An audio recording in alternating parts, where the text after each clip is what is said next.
నిద్ర వస్తే సాతానా నా వెనకకు పో అని చెప్పండి. నిద్ర సాతాను తీసుకొస్తుంది కదా, లెసన్ వినకుండా ఎవరు తీసుకొస్తారు? మనం సాతాను మాట వింటామా? వినరు కదా. జాగ్రత్త స్టోరీ వింటారా?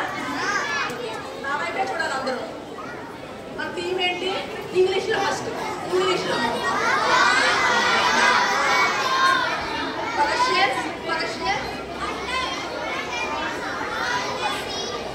తెలుగులో చెప్పండి. తెలుగులో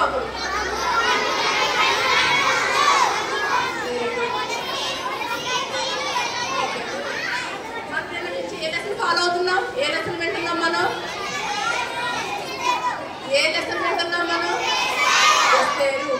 ఈరోజు 8th లెసన్ కదా. వింటారా మీరు? కొన్ని క్వశ్చన్స్ వేస్తాను మిమ్మల్ని, ఓకేనా? ఎస్తేరు రాణి కదా, మరి రాజు పేరేంటి? అహష్వేరోషు, ఓకేనా? మరి ఎస్తేరుకి ముందు రాణి ఉంటుంది కదా, రాణి పేరేంటి? ఎస్తేరుకి ముందు ఉన్న రాణి పేరేంటి? వష్టి. వష్టిని ఎందుకు రాజు రాణిగా తొలగించారు? ఏంటి? ధర్మాన్ని బట్టి కదా. రాజు పిలిస్తే వెళ్ళిందా? వెళ్ళలేదు కదా. అందుకే రాజు ఏం చేశాడు? రాజు కోపం వచ్చి ఏం చేశాడు? ఆయన రాణిగా తీసివేశాడు కదా. తర్వాత ఎవరయ్యారు? రాణి ఎస్తేర్ అయింది కదా. అయితే రాజు రమ్మన్నప్పుడు ఫస్ట్ వెళ్ళలేదు కదా, అప్పుడు కోపం వచ్చింది. అయితే రాజు రమ్మనకుండా కూడా వెళ్ళకూడదంట. అక్కడ ఒక రూల్ ఉంది. ఏంటి? రాజు రమ్మనకుండా వెళ్ళకూడదు రాజు దగ్గరికి. అయితే ఎస్తేరు రాజు దగ్గరికి వెళ్తుంది. ఎందుకు వెళ్తుంది? తన కోసం వెళ్తుందా? ప్రొద్దుట విన్నారు లెసన్. తన కోసం వెళ్తుందా రాజు దగ్గరికి? ఎందుకు వెళ్తుంది? తన జనాంగాన్ని నాశనం అవ్వకుండా కాపాడటానికి వెళ్తుంది కదా. అంతేకాదు, ఎలా వెళ్తుంది? ఒట్టిగా వెళ్ళిపోతుంది అలాగా. 3 దినాలు యూదులందరూ ఉపవాసం ఉండి ప్రార్థన చేస్తా ఉన్నారు. అంతేకాదు, రాణి కూడా ఉపవాసం ఉండి ప్రార్థన చేస్తుంది. తన చెరికెత్తులు కూడా ప్రార్థన చేస్తున్నారు. తను కూడా ఏం తీసుకెళ్తుంది? ప్రార్థన శక్తిని కూడా తీసుకెళ్తుంది. అంతే కదా, అవునా? మనం ప్రార్థన చేసామనుకో, దేవుడు మన ప్రార్థన వింటాడా? అదే ఉపవాసం ఉండి ప్రార్థన చేస్తే అది ఇంకా శక్తిగా ఉంటుంది, దేవుడిని కదిలిస్తుందంట. ఉపవాసం అంటే ఏంటి? ఉపవాసం అంటే చెప్పాలి. ఉపవాసం అంటే ఏంటి? ఫాస్టింగ్. ఏమి తినకూడదు, ఏమి తాకూడదు. ఎన్ని రోజులు? 3 రోజులు కదా. ఉపవాసం ఉండి ప్రార్థన చేసి అప్పుడు ఎక్కడికి వెళ్తుంది? ఎవరి దగ్గరికి వెళ్తుంది? రాజు దగ్గరికి వెళ్తుంది. దేనికోసం? తన ప్రజల్ని నాశనం అవ్వకుండా కాపాడమని అడగడానికి వెళ్తుంది. అయితే రాణి ఏం నిశ్చయించుకుంది? ఒకవేళ బ్రతికితే బ్రతికేను, ఒకవేళ మరణిస్తే మరణిస్తాను అన్న నిశ్చయితతో వెళ్తుందంట. వింటున్నారా? ఎక్కడికి వెళ్తుంది? రాజు దగ్గరికి వెళ్తుంది. వెళ్తుంటే అప్పుడు అక్కడ ఆ రాజగృహంలో అందరూ అంట చూసి, అదేంటి రాణి ఎలా వచ్చేస్తుంది? పిలవకుండా వచ్చేస్తుంది. రాణికి తెలీదా? రాకూడదని తెలీదా? వచ్చేస్తుంది ఏంటి? అందరూ అంటే అలా చూస్తున్నారంట రాణి వైపు. అయితే రాణి ధైర్యంతో నడుచుకుంటూ రాజు దగ్గరికి వస్తుందంట. వస్తుంటే రాణిని చూడగానే రాజుకి ఏమైందంట? దయ పుట్టిందంట. ఎవరు కలుగు చేశారు దయ? దేవుడే కలుగు చేశాడు. ఎందుకు? 3 దినాలు ఏం చేశారు? ఉపవాసం ఉండి ప్రార్థన చేశారు కదా. మన దేవుడు ప్రార్థన ఆలకించే దేవుడేనా? అంతేనా? ప్రార్థన చేసి దేవుడు వింటాడా? మొర వింటాడు కదా. అయితే దేవుడు ఆ రాజు యొక్క హృదయంలో దయ పుట్టించాడంట. రాణిని చూడగానే రాజుకి ఏమైందంట? దయ కలిగి రాజు దగ్గర ఒక దండం ఉంటుంది, అంటే ఒక కర్ర ఉంటుంది, బంగారు దండం అంటది. మార్నింగ్ విన్నారు కదా, రాజు దగ్గర ఒక దండం ఉంటుంది, దాన్ని ఇలా చూపించాడంట. ఫోటోలు ఉంటుంది చూడండి, అక్కడ కనబడుతుంది. అక్కడ దండం చూపిస్తే అర్థం ఏంటి? రాజుకి ఇష్టమైనట్టు, రాజు రమ్మని పిలిచినట్టు. అయితే దగ్గరికి వెళ్ళగానే రాజుకి రాణి మీద దయ పుట్టి, ఎస్తేరు రాణి ఎందుకు వచ్చావు? నీకు ఏం కావాలి? నా రాజ్యంలో సగం పట్టుకిస్తానంట. అనగానే రాణి ఏం చేసింది? అబ్బా నాకు సగం రాజ్యం ఇస్తానని చెప్పేసి తల ఊపేసిందా? లేదు. ఏమందంటే, రాజా మీకు ఇష్టమైతే రేపు దినాన్న నేను ఒక విందు చేస్తాను, విందుకి రమ్మని పిలిచిందంట.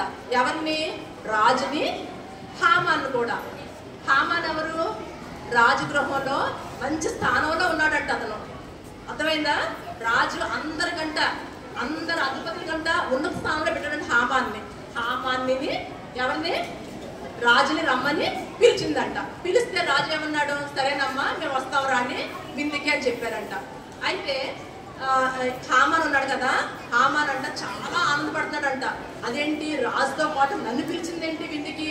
అబ్బా నేను ఎంత గొప్పవాడినా కదని చెప్పేసి చాలా గర్విష్ఠుడై చాలా ఆనందపడి నేను రాజు తర్వాత నేను అంత వాడిని చెప్పేసి చాలా గొప్పగా ఫీల్ అవుతాడంట. చాలా గర్విష్ఠ అయిపోయాడంట. హామానికి ఎవరంటే కోపం అని విన్నాం మనం పొద్దుట. ఎవరంటే కోపం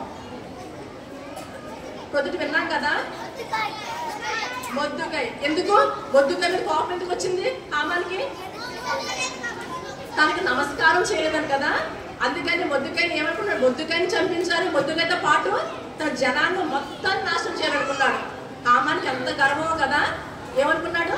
మొద్దుకాయని చంపాలి, మొద్దుకాయతో పాటు ఆ జనాంగాన్ని నాశనం చేస్తాయని చెప్పేసి రాజు దగ్గర అనుమతి తీసుకున్నాడు కదా. అయితే ఏమైందంటే విందుకు రమ్మన్నప్పుడు రాజు సరైన ఒప్పుకున్నాడు కదా. ఆ రోజుని విందుకి వెళ్ళారంట. ఎవరెవరు వెళ్ళారు? రాణి విందుకి ఎవరెవరు వెళ్ళారు? వింటున్నారా మీరు? రాజు ఇంకెవరు వెళ్ళారు? హామాన్. రాజు హామాన్ ఇద్దరు వెళ్ళారంట. చూస్తున్నారు అక్కడ రాజు రాణి హామాన్ ఏం చేస్తున్నారు? విందులో విందు అక్కడ అని పెట్టిందంట. రాణి విందు సిద్ధపరిచిందంట. విందు చేస్తున్నారు అక్కడ. విందు అయిపోయిన తర్వాత రాజగృహానికి వెళ్ళిపోయాడు. హామాను తన ఇంటికి వెళ్తున్నాడంట. ఇంటికి వెళ్తుంటే ఆ గేటు దగ్గర ఎవరు కనపడ్డారు? మొద్దుకాయ కనపడ్డాడు అక్కడ. మొద్దుకాయ ఏం చేస్తున్నాడు? నమస్కారం చేస్తున్నాడు అక్కడ నిలబడే ఉన్నాడు. మొద్దుకాయ ఎందుకు నమస్కారం చేయట్లేదు? సాష్టాంగ నమస్కారం ఎందుకు చేయట్లేదు? దేవునికి తప్ప ఇంకెవ్వరికి సాష్టాంగ నమస్కారం చేయకూడదని చెప్పి అతనికి నమస్కారం చేయట్లేదు.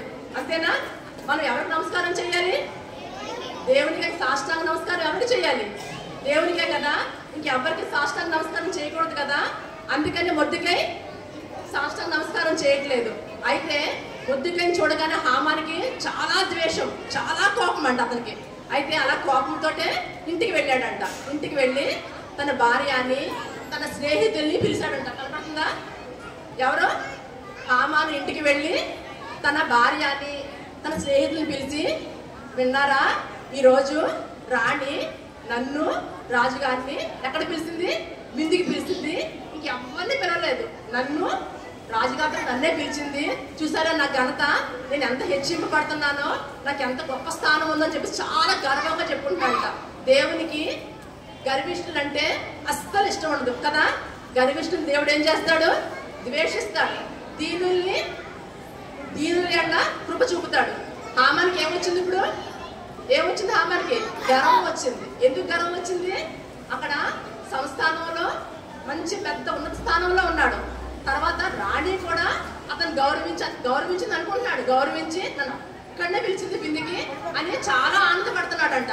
అది అందరూ చెప్పుకుని కొంతసేపు తర్వాత మొద్దుకాయ గుర్తుకొచ్చాడంట. గుర్తుకొచ్చి నాకు ఎంత గొప్ప స్థానం ఉంది కానీ, ఇంత ఘనత ఉంది కానీ, మొద్దుకాయ బతికున్నంత వరకు కూడా నాకు దీనివల్ల ఆనందం లేదు, నాకు చాలా బాధగా ఉంది, ఏం చెయ్యాలా అని ఆలోచిస్తుంటే తన భార్య పేరు జెరేషు. ఏంటి? తనకి కూడా దుష్టురాలేనంట. హామాన్ లాగా దుష్టురాలంట. ఒక ఆలోచన చెప్పిందంట. ఏ ఆలోచన చెప్పిందంటే నువ్వేం చేస్తావంటే ఉరికొయ్య చెయ్యి. ఉరంటే తెలుసా మీకు? ఉరికొయ్య అంటే తెలుసా? దాని మీద ఏం చేస్తారు? ఒక తాడు ఉంటుంది, అది తాడు కట్టి మెడకేసి లాగేస్తే ఏమవుతారు? చనిపోతారు కదా. నువ్వు పెద్ద 50 అడుగులు గురి ఉంటుంది కదా, ఆ ఉరి నువ్వు చెయ్యి. ఉరి చేసిన తర్వాత అప్పుడు రాజుకు నువ్వు అంటే చాలా ఇష్టం కదా, రాణి కూడా నువ్వు అంటే ఇష్టం కదా, నువ్వు ప్రేమిస్తున్నారు కదా, నువ్వు రాజు దగ్గరికి వెళ్ళి రాజుని అడిగి మొద్దుకాయని చంపడానికి నువ్వు పర్మిషన్ అడుగు అని చెప్పి ఎవరు ప్లాన్ ఇచ్చారు? హామానికి ఎవరు ప్లాన్ ఇచ్చారు? వాడి భార్య ప్లాన్ ఇచ్చారు. అయితే ఈ లోపల ఇక్కడ మొర్దుకై అంట రాజగృహం యొక్క ఆ ద్వారం దగ్గర ఉండి చూస్తున్నాడంట, వెయిట్ చేస్తున్నాడంట. ఏం జరుగుతుంది లోపల, అక్కడ ఏమవుతుంది, ఎస్తేరు వెళ్ళిందా? ఎందుకంటే అప్పట్లో టెలిఫోన్ ఉండి కాదు కదా, మొబైల్ ఫోన్ ఉండియా, ఏం తెలియదు కదా ఏం జరుగుతుందో. బయట వెయిట్ చేస్తున్నాడంట, ఏం జరుగుతుంది అక్కడ, ఎస్తేరు వెళ్ళిందా, ఎస్తేరు వెళ్తే రాజు ఒప్పుకున్నాడా, ఏం జరుగుతుంది అని ఆలోచిస్తున్నాడు. కానీ దేవుని మీద నమ్మకం ఉందంట. ఎందుకంటే ఎవరు మొద్దుకై దేవుని పెట్టే కదా, తన కూడా 3 రోజులు ఉపవాసం ప్రార్థన చేశాడు కదా, దేవుని మీద నమ్మకం ఉందంటే ఏంటి, దేవుడు అడుగుబాటు అన్నిటికంటే ఊహించడం అన్నిటికంటే అత్యధికం వచ్చే గొప్ప శక్తి గల దేవుడు కదా నమ్మకం ఉందంట. అది నమ్మకం ఉంది. అయితే అతనికి సమాచారం ఏమీ తెలియట్లేదు, వెయిట్ చేస్తాడంట బయట. అయితే ఏమైందంటే ఇక్కడ 50 అడుగుల పెద్ద ఉరి అంట తయారు చేశాడంట. ఎవరు తయారు చేశారు? హామాను తయారు చేశాడు. ఎవరి కోసం వింటున్నారా? ఎవరి కోసం? ఏం చేద్దామని? ఉరి తీసేద్దామని. దానికోసం ఎవరికి పర్మిషన్ తీసుకోవాలి? అందుకని రాజు దగ్గరికి వెళదామని సిద్ధపడ్డాడంట, అడుగుదామని. అయితే ఈ లోపల ఏమైందంటే ఆ రోజు రాత్రి రాజుకంట నిద్ర రావట్లేదంట. వింటున్నారా? రాజుకి నిద్ర రావట్లేదంట. ఆయన అటు ఇటు తిరుగుతూ ఒక సేవకుని పిలిచి రాజ్యపు గ్రంథం ఉంటది కదా, ఆ గ్రంథాన్ని తెప్పించుకున్నాడంట. అందులో ఏముంటో తెలుసా? రాజు ఏమేమి చేశాడో, రాజుకి ఎవరేమి చేశారో అన్ని రాయబడి ఉంటాయంట. ఆ బుక్ రప్పించుకున్నాడంట. రప్పించుకుని చదవమంటాడంట. అప్పుడు ఆ సేవకుడు చదువుతుంటుంటేని అందులో మొర్దుకై గురించి ఉందంట. ఎవరి గురించి ఉంది? మొర్దుకై కూడా ఒక గొప్ప సంగతి చేశాడంటే ఏం చెప్పినా, ఒకసారి ఈ రాజు రాజు పేరు ఏం చెప్పాం మనం? రాజు ఎవరు? ఎవరు? ఆ రాజు చంపాలని 2 నపుంసకులు ప్లాన్ వేస్తున్నారంట. దేనికి? రాజుని చంపేయాలనే ప్లాన్ వేస్తుంటేనే అది మొర్దుకైకి తెలిసిందంట. మొర్దుకైకి తెలిసి ఆ విషయాన్ని తెలియజేశాడంట. ఎవరికి? రాజు దగ్గర ఉన్న సేవకులకు తెలియజేస్తే అప్పుడు అది నిజమా కాదా తెలుసుకుని అది నిజమైనందుకు ఆ 2 కూడా చంపించేసి దానివల్ల ఏమైందంటే రాజు చంపబడకుండా కాపాడబడ్డాడు. ఎవరి వల్ల జరిగింది ఇది? మొర్దుకై వల్ల కదా. రాజును చంపేయాలని చెప్పేసి 2 నపుంసకులు ప్లాన్ వేశారు. ఆ ప్లాన్ ని మొర్దుకై తెలుసుకుని ఎవరు చెప్పాడు సమాచారం? రాజగృహానికి అందజేశాడు కదా. అందజేస్తే వాళ్ళిద్దరిని కూడా ఏం చేశారంట? సంహరించి తను రాజు ఏమయ్యాడు? కాపాడబడ్డాడు కదా. అయితే వెంటనే రాజు అది విని, అరే నా కోసము నా ప్రాణాన్ని కాపాడిన మొర్దుకైకి ఏమైనా బహుమతి ఇచ్చారా? రాజును కాపాడాడు కదా, కాపాడా? ఆయనకి బహుమతి ఇవ్వాలి కదా, మంచి గిఫ్ట్ ఇవ్వాలా, ఏమన్నా ఇచ్చారా అని అడిగాడంట. అడిగితే మేము ఏమి ఇవ్వలేదు, ఆయనకి ఏమి ఇవ్వలేదని చెప్తే రాజుకి బాధేస్తుందంట. అదేంటి, నా ప్రాణాన్ని కాపాడిన మొర్దుకైకి మీరు ఏ గిఫ్ట్ ఇవ్వలేదా?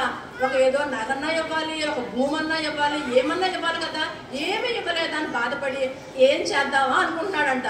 ఈ లోపల ఎవరు వచ్చారంట అక్కడికి? హామాను రాజు దగ్గరికి వచ్చాడంట. ఎందుకు వచ్చాడు?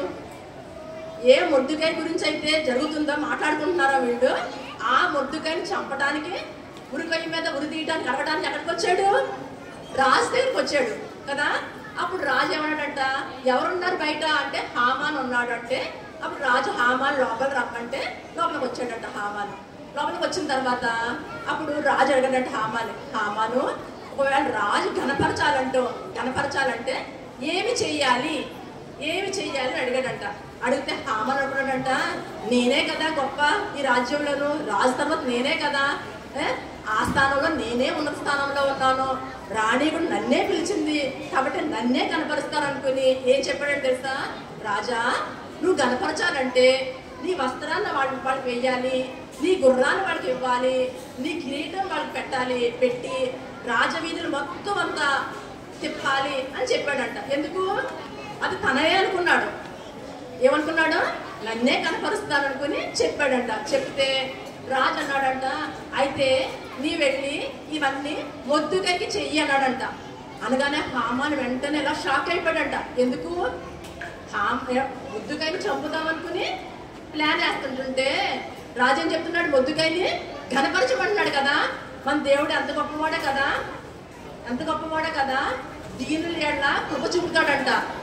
ఎవరో మొద్దుకై చాలా దీనత్వం కలిగిన వ్యక్తి. రాజగృహం యొక్క ఆ గేటు దగ్గరే అలా ఉండి ఎంతో దీనత్వంతో ఉంటాడు. అతను ఏ తప్పు చేయలేదు, కానీ సాష్టాంగ నమస్కారం పెట్టలేదన్న ఉద్దేశంతో ఆ యొక్క హామాన్ ఏం చేయాలనుకుంటున్నాడు? చంపాలనుకుంటున్నాడు కదా. అయితే మన దేవుడు ఏంటి? ప్రార్థనలు వినే దేవుడు, ప్రార్థనలకి జవాబు దయచేసే దేవుడు కదా మన దేవుడు. అందుకని ఏ వ్యక్తి అయితే మొద్దుకైని చంపాలని చూస్తున్నాడో ఆ వ్యక్తికే ఆ మొద్దుకైని కనపరచాలని చెప్పగానే రాజు ఆజ్ఞ కదా, ఇంకేం చేయలేడు, తప్పక చేయాల్సిందే. అందుకని ఏమి చేయలేక ఆ మొద్దుకైకి ఏం చేశాడు? ఆ యొక్క రాజు ఆ డ్రెస్ ఉంటుంది కదా, రాజు డ్రెస్ వేసి రాజు గుర్రాన్ని తీసుకొచ్చి, రాజు కిరీటాన్ని పెట్టుకోండి అక్కడ, రాజు గుర్రాన్ని తీసుకొచ్చి దాని మీద కూర్చోబెట్టి అక్కడ మొత్తం రాజు వీధులు మొత్తం ఎంతో బాగా సంతోషంగా ఉన్నాడు. అక్కడ ముందు చూడండి, అక్కడ హామాన్ సంతోషంగా ఉన్నాడు. అక్కడ ఉన్నాడా? ఇలా ఉంచుకుని తప్పదు కదా, రాజు చెప్పాడు చేయాల్సిందే. అందుకని మొత్తం రాజు వీధులు మొత్తం తిప్పుతా ఉన్నాడంట. కానీ మొద్దుకయ్యి దాన్ని బట్టి గర్వించట్లేదు. కానీ అది తీసుకెళ్తుంటే హామాను మాత్రం ఎంతో కృంగిపోయి బాధతో అలా భక్తు వీధులన్నీ తిప్పాడంట.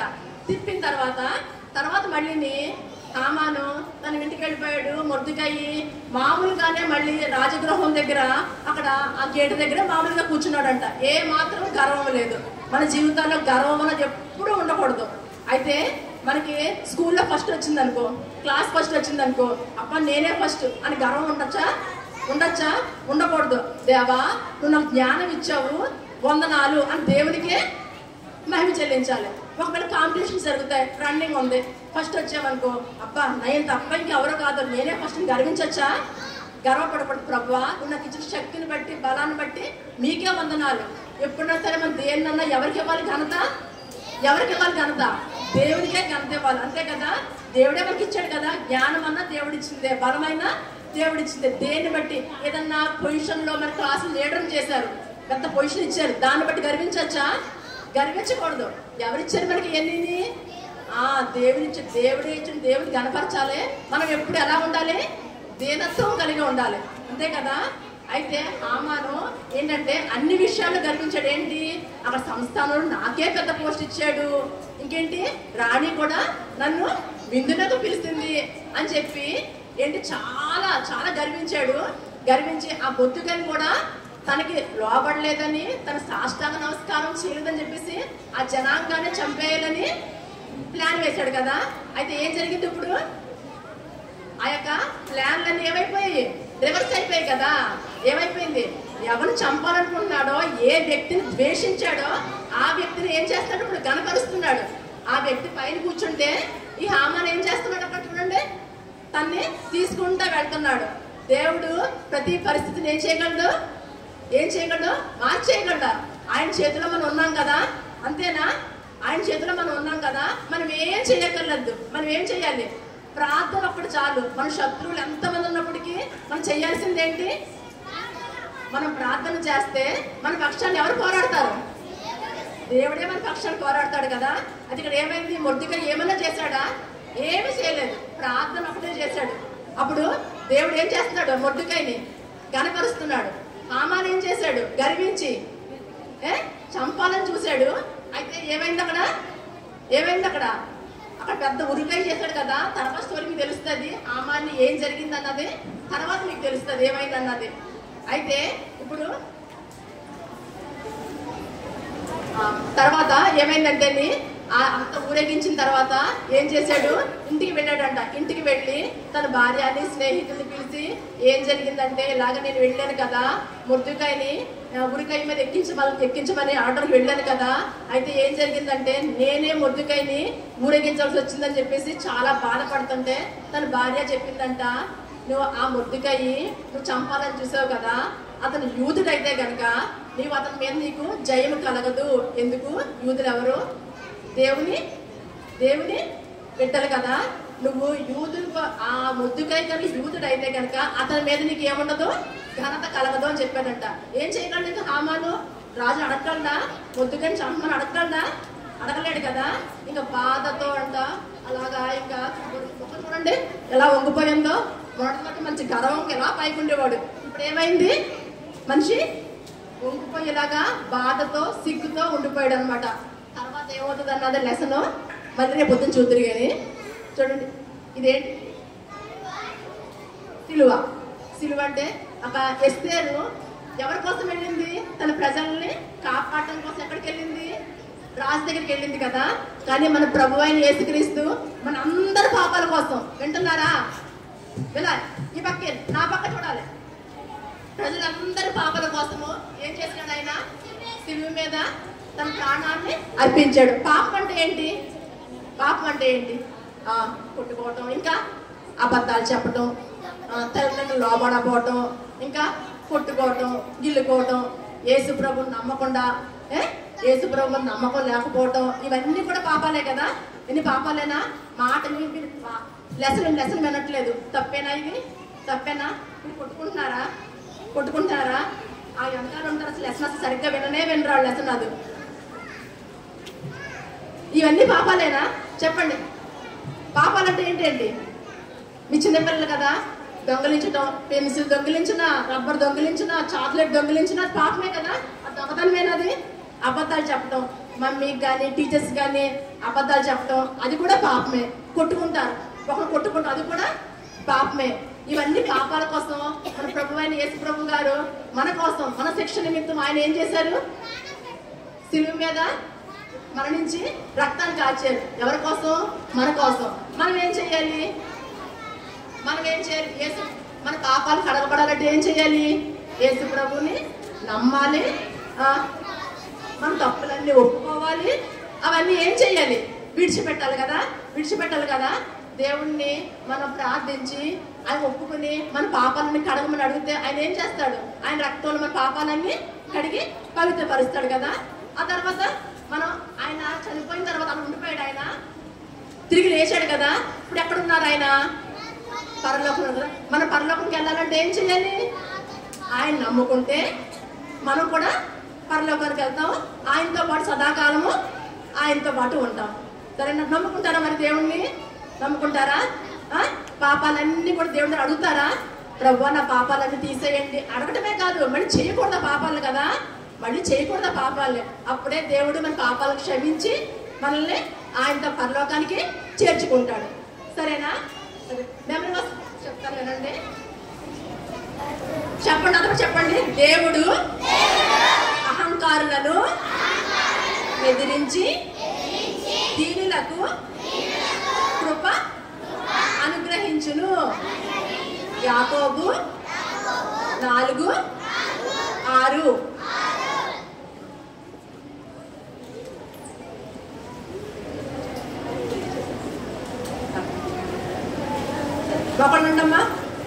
ఒకళ్ళ నుండి ప్రేర్ చేసుకుందాం. పైకి రావాలి, హ్యాండ్స్ జాయిన్ చేయాలి, పైకి రావాలి. ఎట్లాగా? మోకాళ్ళ నుండి పైకి. కళ్ళు మూసుకొని ప్రేర్ చేస్తాం. మా ప్రేమ గల తండ్రి, కృపగల ఆయన, నీ కుమ్మడని వేసుకున్నాం పేట. ఈ మధ్య హాని కలుస్తామని నీ పాస్తానికి వస్తున్నాం తండ్రి. ప్రభా నాయన, మరి ఎస్తేరు జీవితం ద్వారా తండ్రి ప్రభా మీరు మాకు నేర్పిస్తూ వస్తున్న పాఠాలను బట్టి మీకు ఎన్నో వందనాలు తండ్రి. ప్రభా మీకు గర్విష్ఠులు తండ్రి ప్రభా, అసహ్యం తండ్రి ప్రభా, గర్విష్ఠులు తండ్రి మీరు ద్వేషిస్తారు తండ్రి. దీని ఏళ్ళ తండ్రి ప్రభా మీరు కృప చూపిస్తారు ప్రభా. మరి తండ్రి ప్రభా నాయన, మేము కూడా మా జీవితాల్లో తండ్రి ప్రభా దీనత్వం కలిగి ఏ విషయంలో కూడా తండ్రి ప్రభా మేము గర్వించక తండ్రి ప్రభా మీకే మా జీవితాలు మొదటి స్థానం ఇచ్చి మిమ్మల్ని హెచ్చించి కనపరిచే రీతిగా తండ్రి మమ్మల్ని మా బిడ్డలందరూ మీరు సిద్ధపరచమని ప్రభా నాయన, ఈ వాక్యం ద్వారా తండ్రి ప్రభా బిడ్డలు కూడా తండ్రి ప్రభా ఆత్మీయ పొందుటకు మీ సహాయం చేయమని ప్రభా, మరి మిగిలిన సమయం కూడా దీవెనకరంగా చేయమని నా ఈ ప్రార్థన వేడుకుంటాం తండ్రి.